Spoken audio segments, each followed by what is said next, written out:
Pessoal, estou gravando o vídeo de hoje. Hoje vamos abrir o baú gigante na Arena 7. E se quiser pode copiar esse deck daqui. A batalha que eu fiz hoje foi... Deixa eu ver, será que foi de campo? Deixa eu ver... O cara aqui... Não... Esse... Não, que eu perdi. Oh, qual foi, pessoal? Tá com deck de boa. Vira aí.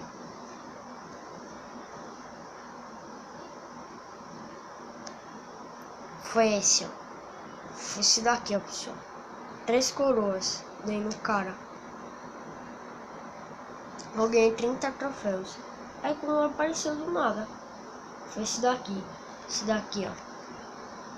Esse daqui. Pronto. E vamos lá abrir. Vamos ver o que veio. 1624 de ouro. Um relâmpago. Bom ainda. 3 megaservos. 200. Nossa. Caraca, mano. Muita carta. Carta pra caramba.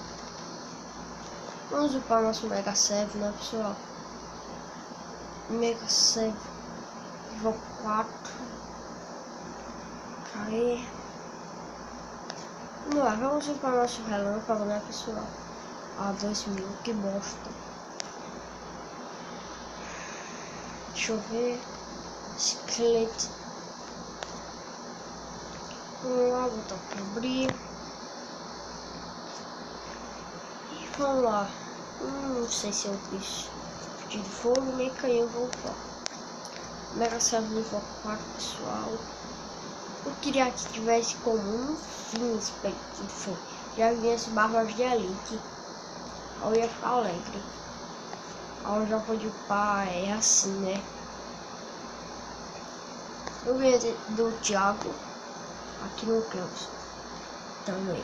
E se inscreva-se no meu canal, deixe o like, compartilhe, divulgue meu canal, por favor.